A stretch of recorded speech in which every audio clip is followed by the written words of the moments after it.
Hello, everyone. We're here with another Utah Valley Magazine live edition, and I'm excited about today because this is a cause that matters a lot to me, to a lot of community members, and to other donors and sponsors who have put their money and their time into places that they truly care about and see a need in this community. And I'm talking about the AF Canyon Run Against Cancer. And this is a race that started years ago. I think is this the 10th year, LeeAnn? Yes. 10th year, which is exciting and been a great community tradition. And in fact, when we poll our readers on what the best races are in the community, this race comes out on top. It's a well-run race, and so the check-in is smooth and all of that. But even more than that, the cause really captures people's hearts, and as it has mine. When you're running, you're tired, you're sweating, and you're also crying a little bit at all the really cool signs and support people along the race who are supporting people who have fought cancer and beat it, and then some who have not beat cancer and have passed on, but their memories stay. And so this year has changed everything. As you know, we're doing this as a webinar instead of an in-person interview, and it has also changed the race.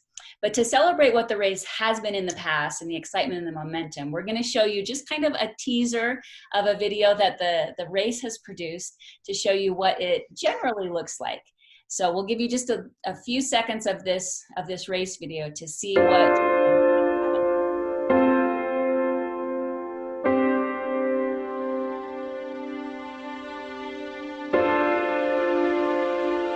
Today, we're linking arms and serving as a group of people who give hope to the future for the 1 in 2 men and the 1 in 3 women whose lives will be affected by cancer over the course of a lifetime.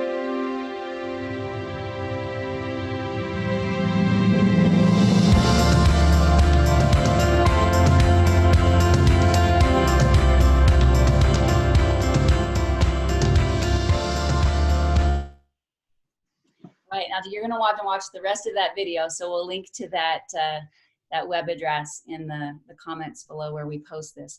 But we have been involved for a long time. We generally produce the runner's guide that comes out in our May issue, and this year there's not a runner's guide because the race looks different. And LeeAnn Davis, who's with the Utah Valley Foundation, I'd love to have you explain to us a little bit about how the race has changed this year and how you've pivoted given this 2020 year. Okay. Well, thank you for having us. This is a great opportunity.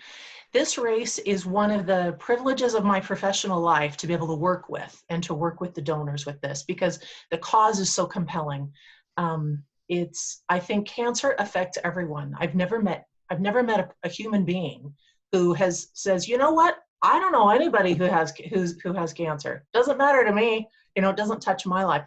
Every person I've ever spoken with has had a personal experience with it. And so it is personal. And that's what this race does is while we want it is a race with a cause. While we want it to be well run and professionally executed, and we're thrilled when people say, man, that all went smoothly. And, you know, we loved how the buses turned out and et cetera. And of course the canyon's beautiful. It's a lot more than just a well-executed race. It's a race with a cause. And that is to be helping these cancer patients in specific concrete ways.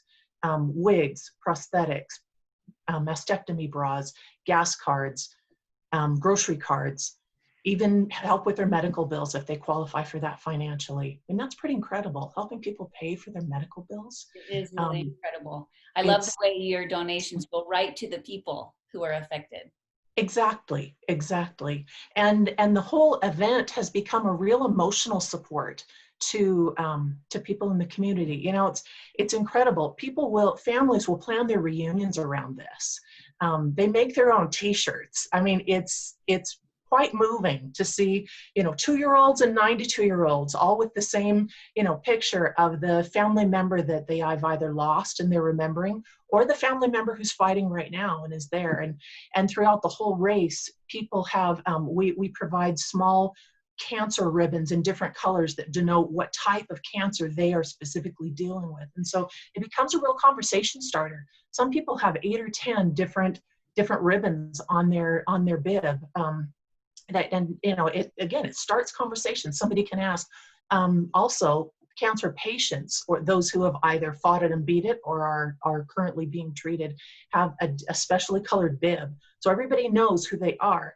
And it's just amazing how people will come up and talk to them and say, hey, tell me about what's happening with you. How are you doing? We're with you. And that's the whole emotional support of this, is that people realize they're not alone. They're not dealing with this alone, and that they're going to have help. It's And very that, unifying, you know, to have run the race. You feel like everybody there is your friend. You're all on the same team. Your opponent is cancer. Doesn't matter if you win this race, right, with your PR, but you're there with the people who this has affected and who care about it. So tell us, so this year has been different. So what is the race looking like this year? It would be next weekend, right? yes, it would. Yep, it would be a week from tomorrow.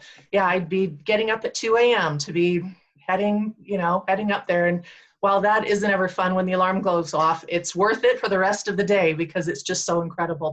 But yeah, this year COVID has forced us to have to cancel that and to postpone the 10-year anniversary, which this is. We're postponing until next year. So next year will be the 10th anniversary of running the race, and we'll be letting you know what's happening with that. But this year is a little different.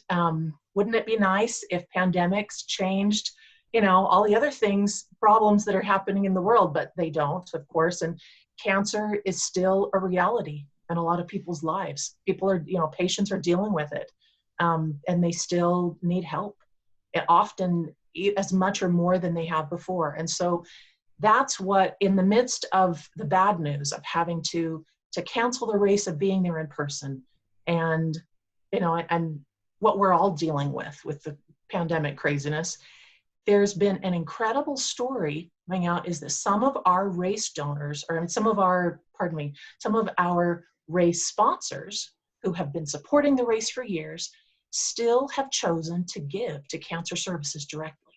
Mm-hmm. And that's amazing. The real question there is why? Why would they do that? Why would they still give when the race has been canceled? They're not even able to hold it this year. Their logos aren't going to be on those thousands of t-shirts. Exactly. Yeah.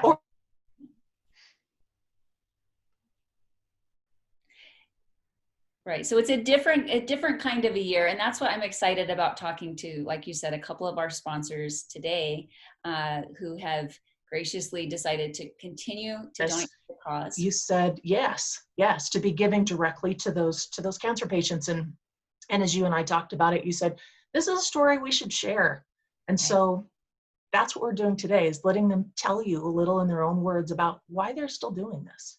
Right. And so I'm excited to visit with them, because what this tells me is that they're not donating so that they get a great return. They're donating because they believe in the cause and they trust you to do the best with their dollars. And so we're going to visit with Stan Sorensen with Altabank and Paxton Gray with 97th Floor about their connection to the race. So Stan, we're going to start with you. I'd love to hear a little bit about how the bank became involved with the race and what it means to you this year to continue that sponsorship. Yeah. Well, thanks for having me. And we're really sorry that the race isn't going to happen this year. Though I have to admit, I didn't sign up myself, but I've already been told I have to run next year, so looking forward to that. You can walk it. That's the thing you always have to remember. Or I might have to crawl it, or just roll down the hill. I don't know how it's going to work for me, but yeah. So Altabank was, for people who don't know, formerly known as Bank of American Fork, and our history with the race goes back almost as long as the race itself. Certainly predates my time at the bank. As I understand it, we got involved because it was something that was, at the time that we got involved, rather, it was something that was important to us, but really because it was a race that was held locally, first and foremost.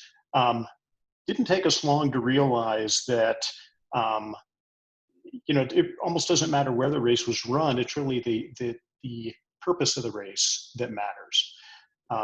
We're a bank of 500 employees. Number of folks have been touched by cancer, as LeeAnn had said earlier. We are heavily involved in the communities where our branches are, all up and down the Wasatch Front. But with their headquarters being in the Utah Valley. we feel it's very important to be part of that community, and part of that community is supporting people who need the support. And, as you had said, in the face of a pandemic and all, the need doesn't stop, cancer doesn't stop. Right.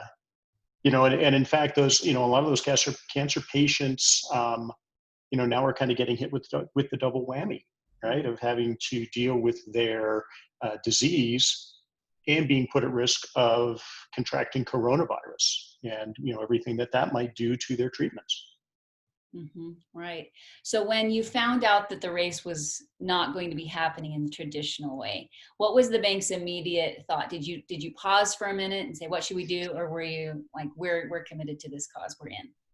Yeah, there was no hesitation there at all.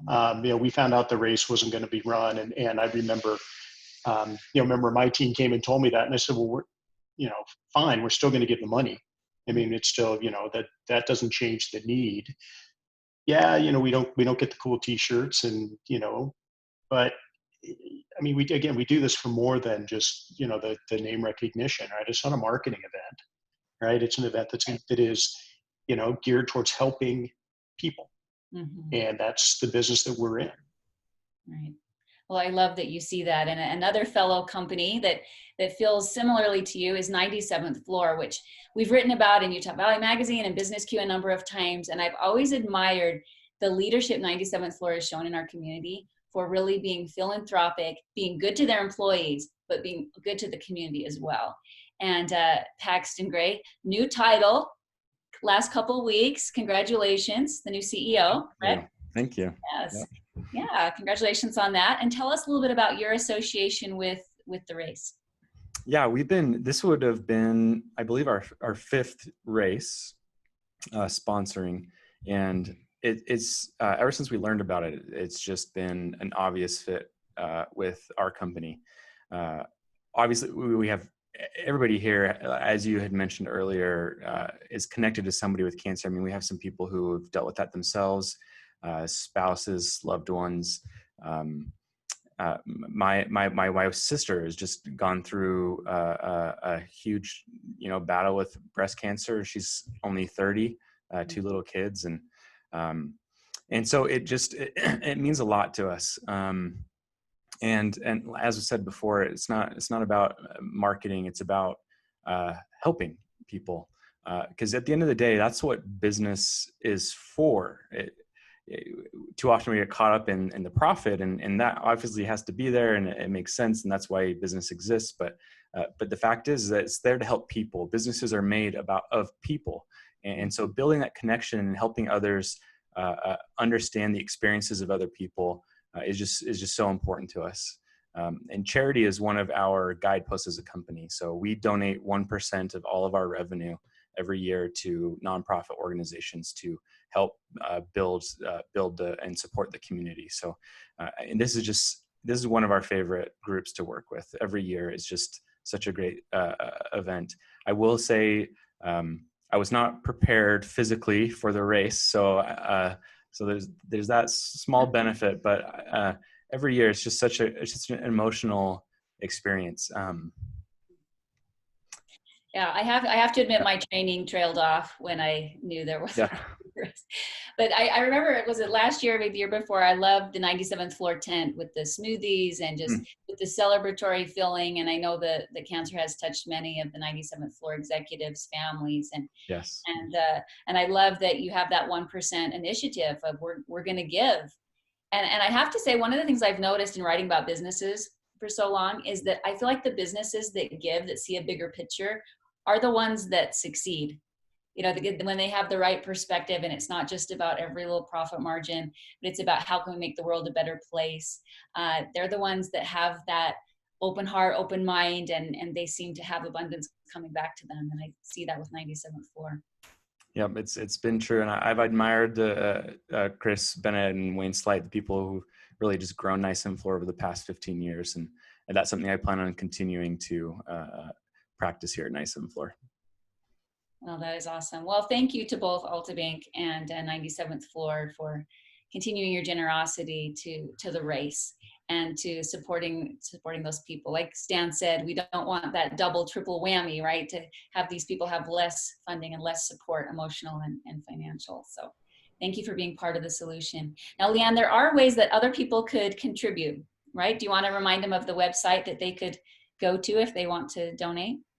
Absolutely, definitely. Go to the race website. It's quite simple. If you remember the name of the race, you'll remember the website. It's afcanyonrun.com, and you'll be seeing that at the very end of this. But yeah, go to the website. Right at the top, there's a place where if you feel inspired to donate, if you want to, and I do think that the example of these companies, of these wonderful people, is inspiring. You can help too. It's the principle of if we all give the grain of sand we have, everyone has an amazing beach. You know, it is possible to make a real difference with these in the lives of real people, you know, our families, our friends, our neighbors, you know, concrete in concrete practical ways for the chemo patient or radiation sufferer who needs a wig or a full tank of gas or help with their medical bills. You know, and these donors have said, we know that pandemics don't stop cancer. We know that these people need these help, and that we will help you in the practical, real ways that we're able to, that we can. And it's inspiring. You know, it gives these cancer patients and the families who love them, it lets them know you're not in this by yourself. You can do it, and we'll help you. You are not alone. It's truly important. And I like the sound of the beach. So if we all throw in our grain of sand, let's build a beach. Well, thank you to all three of you for the good that you do. And let's all keep being healthy and being out on the trails, even though we won't be running together next weekend. But now we have a year to get in shape. Paxton, you and I can do it. And Stan, a year. And there is the 5K. So you don't have to do the half marathon. Exactly. Well, that is the prettiest course. Anyway, thanks again. And thank you for all the good that you do. And visit the website in the comments below. And everyone have a wonderful weekend. Thank you. Thank you. Thank you. Thank you.